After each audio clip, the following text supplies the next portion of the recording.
علی رسول الکریم اما بعد، اس رسالے کا مقصود شجرہ ذیل کے مشائخ کا تذکرہ ہے اور بڑی غرض صلحاء کے ذکر سے رحمت کا نزول ہے، ورنہ ظاہر ہے کہ ایسے اولیاء کا تذکرہ لکھنا ایک ایسے شخص سے خلاف ادب ہے جو ہر طرح بے بہرا ہو۔ یہ شجرہ حضرت اقدس جامع الشریعہ طریقہ قطب الارشاد مرشد عالم مولانا گنگوئی نور اللہ مرقدہ کا ہے، جو تیسرے شعر سے شروع ہوا ہے۔ اور پہلا شعر جناب الحاج قاری مغیث الدین صاحب سادھوڑی کا اور دوسرا حضرت مولانا عاشق الہی صاحب میرٹھی مصنف تذکرۃ الرشید و تذکرۃ الخلیل کا اضافہ ہے۔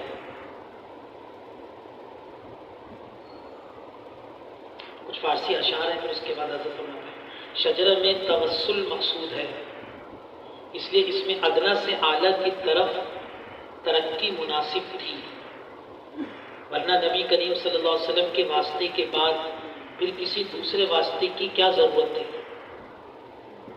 شجرے میں توسل مقصود ہے، وسیلہ حاصل کرنا۔ شجرہ وسیلہ حاصل کرنا، نیک لوگوں کے وسیلے سے اللہ سے مانگنا، یہ اہل سنت والجماعت کا مذہب ہے۔ جو اس کے قائل نہیں ہے وہ اہل سنت والجماعت نہیں ہے۔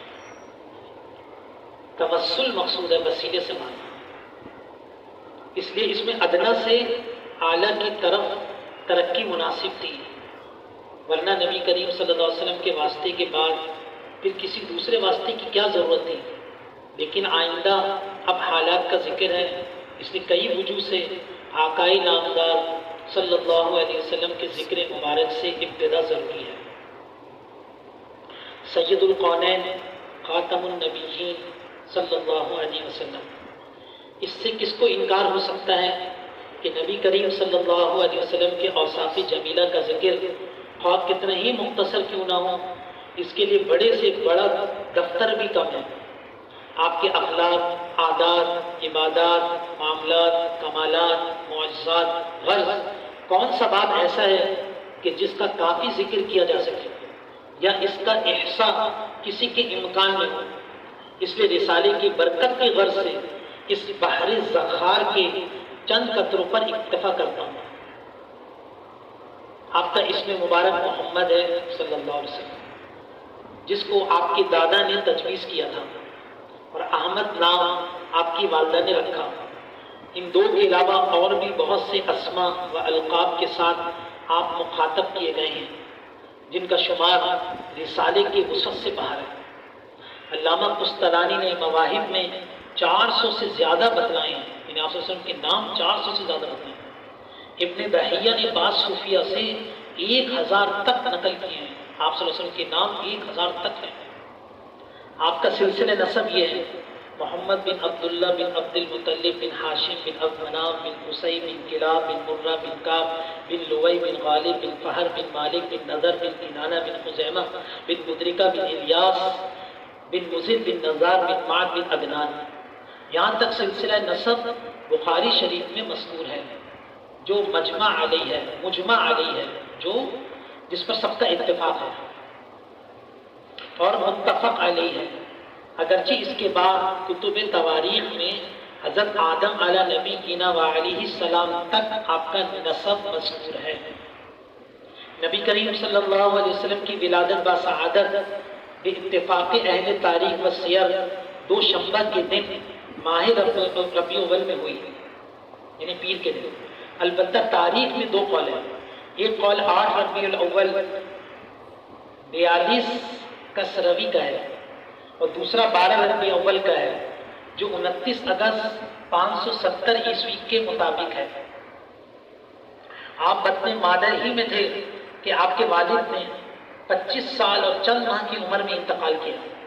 نبی اکرم صلی اللہ علیہ وسلم کی ولادت کے وقت معجزات اور پرورش وغیرہ کے حالات، ہر چیز ان میں سے دل کو پکڑنے والی ہے اور اس قابل ہے کہ اس کا ذکر کیا جائے، مگر افسوس ہے کہ یہ مختصر رسالہ اس کا تحمل نہیں کر سکتا۔ البتہ اتنا ضروری ہے کہ آپ کا نشو و نما عام بچوں کی طرح سے نہیں ہوا، بلکہ آپ دوسرے مہینے اشارہ فرمانے لگے تھے اور چوتھے ماہ پاؤں پر کھڑے ہونے لگے تھے، اور اس طرح سال کے ختم تک چلنا پھرنا باتیں کرنا سب شروع ہو گیا تھا۔ تیسرے سال کے ختم پر آپ کی دودھ پلانے والی حضرت حلیمہ جب آپ کو واپس لائیں تو یہ سمجھ کر کہ میرے گھر کی سب خیر و برکت جس کو 3 سال سے تجربہ کر رہی تھی کہ ہر چیز میں کھلا فرق تھا، وہ سب آج ختم ہو رہی ہے۔ کچھ روز اور اپنے پاس رکھنے کی مہلت آپ کی والدہ سے لے کر حضور صلی اللہ علیہ وسلم کو لے کر کو اپنے ساتھ لے گئی، لیکن وہاں پہنچ کر جب شق صدر کا معجزہ پیش آیا تو گھبرا کر اس خوف سے واپس پہنچا گئی کہ مبادہ کوئی خوفناک منظر پیش نہ آ جائے۔ آپ کا سینہ مبارک 4 مرتبہ شق کیا گیا۔ اول مرتبہ تو یہی تھا، دوسری مرتبہ اس وقت ہوا جب آپ کی عمر شریف 10 سال کی تھی، یہ صحرا میں ہوا تھا۔ تیسری مرتبہ بعثت کے وقت ماہ رمضان المبارک یا ربیع اول میں غار ہرا میں ہوا۔ چوتھی مرتبہ معراج میں۔ شاہ عبدالعزیز صاحب نور اللہ مرکزہ نے علم نشرہ کی تفسیر میں اس کو نہایت وضاحت سے ارشاد فرمایا ہے، جس کو چسکا ہو اسے دیکھ لے کہ لطف کی چیز ہے۔ نیز حضور اکرم صلی اللہ علیہ وسلم کے قلب مبارک کی 12 منزلیں بھی اس میں تحریر کی گئی ہیں، اور یہ بھی ارشاد فرمایا ہے کہ ہر مرتبہ شق صدر کسی مصلحت سے ہوا اور کس طرح ہوا۔ مجھے حیرت ہوتی ہے کہ جب بعض مدعیان عقل و فضل کو اس سے اچٹتا ہوا اور انکار کرنے والا دیکھتا ہوں، حالانکہ شفا خانوں اور ہسپتالوں میں اس قسم کی سینکڑوں مثالیں مل جاتی ہیں کہ انسانی بدن کاٹ کر اس کا اندرونی حصہ نکال کر دھو کر صاف کر کے اپنی جگہ پر رکھ دیا جاتا ہے۔ حیرت ہے کہ نصارہ اور ان کے ملازم تو اس چیز پر قادر ہوں، لیکن اللہ کا فرشتہ ایسا نہ کر سکے۔ اور اس سے بھی بڑھ کر یہ کہ بجلی کی مشین کے ذریعے سے ایک آدمی میں قوت بھری جا سکتی ہے، لیکن ایمان و حکمت کی قوت کا بھرنا ان لوگوں کی عقل سے باہر ہو جائے۔ ہمیں اس جگہ معجزات پر کلام کرنا نہیں، بلکہ نبی کریم صلی اللہ علیہ وسلم کی بابرکت ذات کے مجاہدات اور عادات کی چند مثالیں پیش کرنی ہیں جو منبع ہیں صوفیہ کرام علیہ الرحمہ و رضوان کے مجاہدات اور کثرت عبادات کا۔ حضور اکرم صلی اللہ علیہ وسلم کو بچپن ہی سے جن مسائل پر تحمل فرمانا پڑا ان کا احساس بھی دشوار ہے۔ آپ کی پیدائش سے قبل ہی والد کا انتقال ہو چکا تھا۔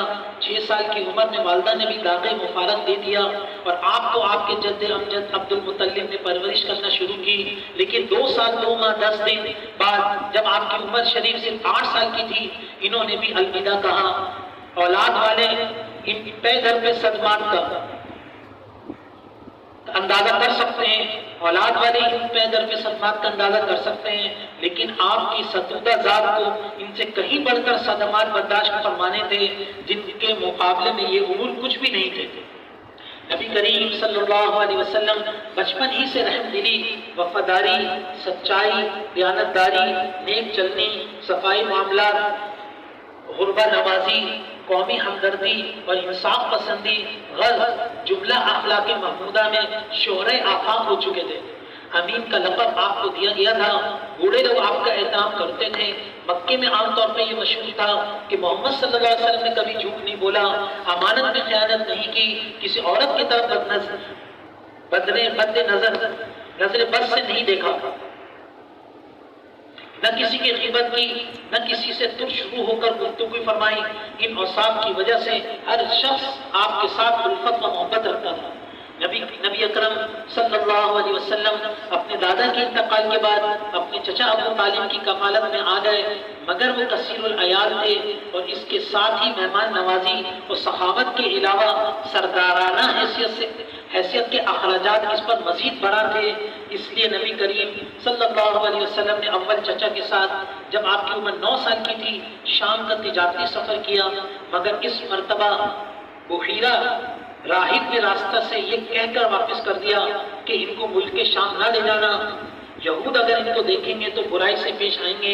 لیکن دوبارہ جب آپ کی عمر 25 سال کی تھی، حضرت خدیجہ رضی اللہ عنہ کا مال لے کر ان کے غلام میسرہ کے ساتھ تشریف لے گئے اور واپسی پر جو منافع آپ کو ملے تھے وہ آپ نے اپنے چچا کی خدمت میں پیش کر دیے کہ آپ کی سعادت کا مقتضی یہی تھا۔ اسی سال آپ کا نکاح حضرت خدیجہ سے ہوا. نکاح کے وقت حضرت خدیجہ رضی اللہ عنہا بیوہ تھی اور 40 سال کی عمر تھی. نبی اکرم صلی اللہ علیہ وسلم کی عمر مبارک 25 سال کی تھی. جو لوگ سید القونین صلی اللہ علیہ وسلم کا بکثرت شادیاں کرنے کی وجہ سے کسی غلط خیال اور باطل عقیدے میں الجھے ہوئے ہیں، ان کو صرف اسی ایک واقعے سے سبق لینا چاہیے اور غور کرنا چاہیے کہ جب آپ نے اپنی نوجوانی کا زمانہ ایک بیوہ عورت کے ساتھ گزار لیا اور ایک بوڑھی عورت کا طلاق فرما لی، تو ظاہر ہے اس کے بعد آپ کی یہ بکثرت شادیاں ضرور کسی دینی مصلحت کی وجہ سے تھیں، اور وہ مصلحت یہی تھی کہ مختلف خاندانوں اور برادریوں سے آپ کا تعلق ہو جائے جو ان کے لیے دین اسلام قبول کرنے میں معاون بنے. حضرت خدیجہ کے بطن سے آپ کی تمام اولاد یعنی 4 صاحبزادیاں حضرت رقیہ، حضرت زینب، حضرت ام کلثوم، حضرت فاطمہ اور 4 یا 3 صاحبزادے علی اختلاف اقوال حضرت عبداللہ، حضرت طیب، حضرت طاہر، حضرت قاسم پیدا ہوئے. البتہ ایک صاحبزادہ حضرت ابراہیم نبی کریم صلی اللہ علیہ وسلم کی بانی ماریہ قبطیہ سے مدینہ منورہ میں پیدا ہوئی. حضرت فاطمہ رضی اللہ عنہ کے علاوہ بقیہ سب اولاد کا بھی داغ مفارقت آپ کو اٹھانا پڑا.